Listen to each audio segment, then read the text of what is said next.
What? You're closing this place down? I'm sorry, but I don't have a choice. I'm sure you'd be able to find a new job elsewhere easily.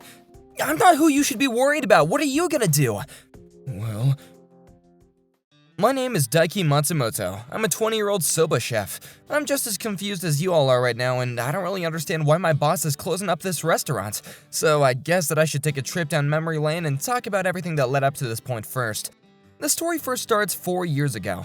Back then I was 16 and a big troublemaker. I'm not trying to make excuses for myself, but my parents were very neglectful, and so it was impossible for me to become a kind and sensible human being. Both my parents were alcoholics, and I never knew what it was like to have a normal life. The only time I was able to eat a proper meal was when they gave me free lunches at school. Apparently, they both had jobs, but all their income went to fueling their gambling addiction and to buy more alcohol. So none of it was used for me, and even if I tried to fight back, they would just beat me down. Eventually, I just lost the will to live. But that was when I met the other troublemakers in town. I hung out with them every day because there was nothing better to do, and it's not like I wanted to stay home anyway. And so we'd talk about how crazy our parents were, and it kinda made us feel better knowing that I wasn't alone in this situation. And finally, when I graduated middle school, I decided to move out. My parents weren't gonna spend their money to send me to high school, and they seemed happy when they found out that I was finally leaving their lives. I should have gotten a proper job then, but that's when I made a mistake. I gave up on finding a job and just spent my days hanging out with my friends. It was fun for a few days, but I knew that I had to find a job to live. I wasn't too worried about myself though, and I wasn't thinking too deeply about my future. But that's when one of my friends had a crazy idea. He told us that it wasn't gonna be possible for us to make enough money for ourselves to meet ends meet, so we should just start robbing people's houses. I thought that it was a dumb idea, but all my other friends were on board. I couldn't say no at that point because I would truly feel alone if I lost my friends. Fine, I'll go. I was making up excuses for myself and telling me that I had no choice but to do it. Now that I look back on it, I was so stupid. But anyway, one day we decided to rob a soba restaurant, and it was nearby in town. It was one of a small restaurants, but it was very popular. Apparently their sobas were the best in town. The building had 2 stories in it. The second floor had a safe with all the restaurant's sales in it. It was in a pretty isolated location, and they knew the owner goes out for drinks every night, so this was an easy target for us. And one night, I broke into the restaurant with a few friends of mine. I was super nervous, but I couldn't turn back now. I had to go through with it. But that's when... what the hell are you doing? The owner that was supposed to be out was still in the restaurant, and he caught me and put me in a headlock. Ow, ow, it hurts! The owner had an extremely strong grip, and even though I tried to resist, he wouldn't budge. I found out afterward that he's pretty skilled in martial arts. My other friends managed to escape, but they never came back to get me. They just ran away and left me alone with the owner. You're kidding me. That was the final straw. I completely lost the will to resist, and I just started standing there silently. Eventually, the owner let go of me and just stared at me. As you can see, I'm not going anywhere. If you want to call the cops on me, just do it. I made it clear that I had no intention of running away from him, but... The owner wasn't moving at all. Is he even gonna call the police? Which school do you go to? And what's your parents' phone number? So he's not gonna get the police involved? Well, that's pointless because I chuckled and I told them the truth about me. I don't go to school, and you can call my parents, but I doubt they care. I'm just a pest to them. I see, then sit down. What? The owner dragged me to one of the counter seats at the restaurant, and he handed me a meal. Eat first and then tell me why you did something like this. To be honest, I haven't had a proper meal in days. Thank you. I devoured the meal and I told him about what my life had been like until that point. When I finished my story, the owner went out back to grab something. When he finally came back, he handed me a uniform and told me to wear it. My name is Kenji Wara. I'm the owner of this restaurant. I'm gonna make you work here for free for a month. If you need a place to live, you can live on the second floor and I'll feed you for a while you're here too. And you can do whatever you want after the month passes. And he told me that he was gonna call the cops on me if I wasn't going to agree to his terms. To be honest, that wasn't a bad deal. So that's how I started working at this restaurant. At first, I felt like I was working in a jail. But as I got used to the job, I started to like it. The food tastes so much better after a long, hard days of work, and it felt like I was finally a responsible member of society. It felt nice when the customers thanked me for my work too. And it was fun to learn how to cook from the owner. This is fun. That was the first time I've ever thought something was fun in my whole life. And when I knew it, the month was over, and I was finally supposed to be free, but... Could you please make me your apprentice? I know I don't deserve this, and you don't have to pay me if you don't want to. I'm finally straightening my life up, and I want to keep on working under Mr. Wada. I genuinely respected him, and I wanted nothing more than to become his apprentice. Sure thing, and don't worry, I'm gonna pay you. But things are gonna be even busier for you now. He made up his mind very quickly. Maybe he knew this was gonna happen from the beginning. And after 2 years, I was finally getting better at making soba. Obviously, I wasn't on the same level of Mr. Wada, but I had been living on the second floor since I started working here. But now I got my own place a year ago. I was familiar with most of our customers now, and the restaurant had turned into my new home. Everyone congratulated me for turning my life around. But I still haven't forgotten about what I used to do. I was thinking about how I can repay my debt to Mr. Wada when... I'm sorry for the delay, Ducky. This might take a bit longer than expected. I was worried about you. It's been hours since. You told me that you were going out for a phone call. My bad, could you close today? I don't think I'll get back in time. Yeah, I can do that. But did something happen? One of my old friend's son is in a bit of trouble right now. My friend is already dead, so I'm looking after him now. I see. We're supposed to be in business right now, but tell our customers that we can't serve any more soba today. I can make some, you know? You idiots! You think your soba's good enough for our customers? I was only joking. But Mr. Wada never leaves the work early. This must be a really serious situation. Alright, time to start closing. I was just about to close the shutter door when... There was a girl crouching down on the ground in front of the restaurant. Is something wrong? She looked up at me slowly and said, I just have a bit of a headache. I'll get out of your way. Sorry.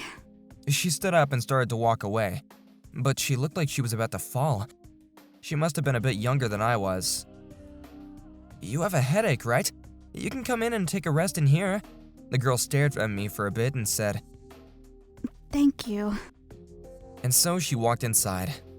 That was in December, so the temperature can reach the negatives at night. I couldn't let her stay outside. Just find a seat somewhere. Thank you. Her clothes were torn apart and her face was covered with dirt. And she looked like she was homeless. She was still young and beautiful, but what happened to her? She didn't look like she should be out in the streets. Anyway, I quickly made a warm soba dish for her, just like Mr. Wada did for me 2 years ago. But I don't have any money. I can't take your money yet. My soba's not good enough for that. I'm just practicing, and you'll be helping me clean things up first. So that's all. The girl seemed conflicted at first, but eventually she gave in and ate the soba. As she ate the soba bit by bit, tears started to run down her cheeks. By the time she was close to finishing, she was sobbing her eyes out. This is amazing. Thank you so much. I thought I was going to die out there. Well, I can certainly understand where she's coming from. So I gave her some seconds and made sure that she was full. And when she was finished eating, I asked her a question. So, what happened? She said her name was Natsi, and she started to explain her life story to me. My name is Natsi, and I'm a 16-year-old high school student. Well, more accurately, I was a high school student. I grew up in a single-parent household, and my mom is working as a hostess. She had some mental issues, but we were pretty close with each other. We didn't have anyone else we could rely on, so we have been supporting each other our whole lives. But one day, my mother introduced me to her new boyfriend. His name was Kazuma Yamada, and he was in his 40s. I could tell that he was trying to look young and hip, but it wasn't really working. I was happy for Mom at first, but as Mr. Yamada and Mom spent more time together, he started living in our apartment with us. But that wasn't it. He kept on walking in on me changing, and he would occasionally touch me out of nowhere. I've caught him going through my underwear, too. I was getting concerned about his behavior, so I told my mom about it. I was too embarrassed to talk about it in person, so I decided to text her, but I guess that was a mistake. I'm sorry, but I don't want to live with that guy anymore. Why not? 'Cause he always looks at me weird, and he sometimes touches me. And the other day, he stole some of my underwear. Listen, Natsumi, I know having a new father is a bit difficult for you to process, but you can't lie about those things. I'm not lying. It's not fair. You have to believe me. What's not fair is you trying to sabotage my new relationship. Do you want to ruin my life that badly? What have I ever done to you? I'm not lying! You have to believe me! I'm done talking about this. If you lie to me like this again, you're going to regret it. What's gotten into you, Mom? My mom didn't listen to me at all. In fact, she thought I was lying to her. If I keep on living with Mr. Yamada, he's going to do something terrible to me. I was afraid of what he might do to me, and so I decided to run away from the apartment. My mom hasn't called me or texted me yet, though. She's probably happy I won't get in her way anymore. She finished telling me her story, and I didn't know what to say. My parents were complete pieces of crap, but her mom isn't winning any awards for being the parent of the year either. And that Yamada dude is a total garbage human being. I didn't just want to send her back out there, so I decided to wait until Mr. Iwata got back. When I did, I told him about Natsumi. Could you save this girl like you saved me 2 years ago? If you don't have the money for it, then I can start working for free again. That's not necessary. Natsumi, right? You can live on the second floor while you figure things out. Mr. Wada agreed to take care of her, and Natsumi thanked him in tears. Afterwards, Natsumi started to work for Mr. Wada's restaurant. She was a very fast learner and all of our customers liked her. It was so great having her help around the restaurant. I'm having so much fun every day thanks to you guys. It was great to see her becoming better and better. And eventually she found a full-time job that came with a dorm. She said her thanks and moved out. It was sad to see her go, but this was for the best. I'll probably never forget her eyes. It was glowing with hope, and it was full of so much energy. More than when we had first met. 2 years later, I finally turned 20. And I was still working under Mr. Wada. And thought I would keep on doing so until I became good enough to start my own restaurant, but... One day, Mr. Wada told me about something shocking with a serious look on his face. What? You're closing the store? I'm sorry, but I don't have a choice. It all started the day I met Natsumi. He had met up with his friend's son and agreed to become his guarantor. He was the kind of person that could never say no to someone, and he signed the documents. And 2 years after that, the friend's son decided to take out the debt from the bank and run away. Now Mr. Wada had to pay back that debt. I'm sure you'll be able to find a new job elsewhere easily. I'm not who I'm worried about. What are you gonna do? Well, the interest had built back significantly, and he wasn't gonna be able to pay back the debt easily. Mr. Wada himself had no idea what he was gonna do. I was probably gonna be fine, so I got my cooking license a few years later. I'm a pretty skilled soba chef now. Someone will be willing to hire me, but it pains me to see the man that helped turn my life around suffering like this, and I couldn't do anything about it.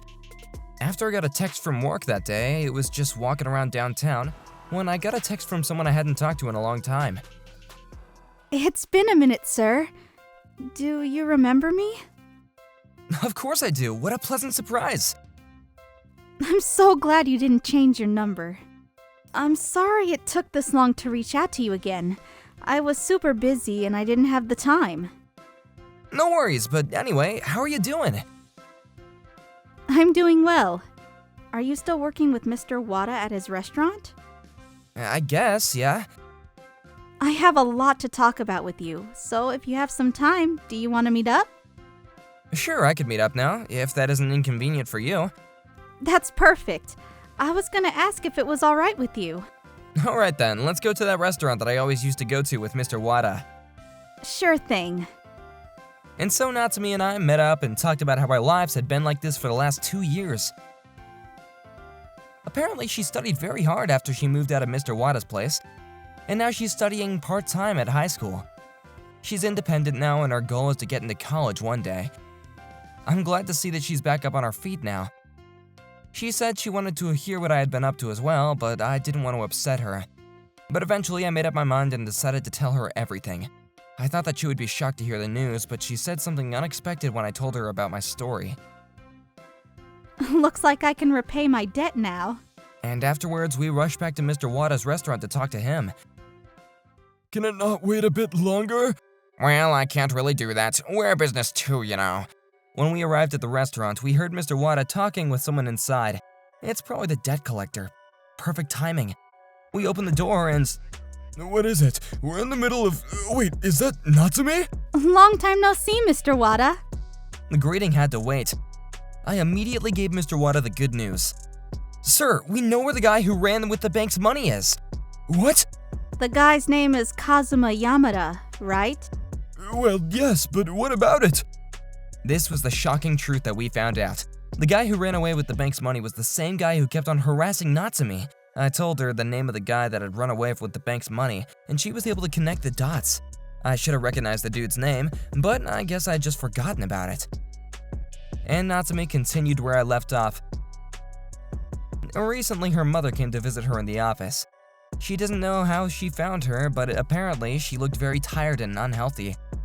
She wasn't the same woman that she was before Natsumi had left her. And shockingly, the first thing she asked Natsumi when they met was if she could borrow some money from her. That was when she found out that her mother's boyfriend was planning to run away with the bank's money. Her mother was planning on going with him and needed some cash to get out of the country. And Natsumi felt so bad for her that she decided to hand her some cash that she had in her wallet. And ever since, her mom's been begging for money from her over the phone. I was hoping that I'd be able to cut ties with her, but I guess we can use the situation to our advantage. Natsume? And so Natsumi called her mother. Hey, I can give you some more money, but you're gonna have to come to me. And you need to bring your boyfriend with you. Yeah, I'll see you at the restaurant we always used to go together. I'll see you tomorrow. I thought Natsumi's mom might think that it was weird for Natsumi to ask her to bring her boyfriend with her, but she must have not been thinking straight. She fell right into the trap.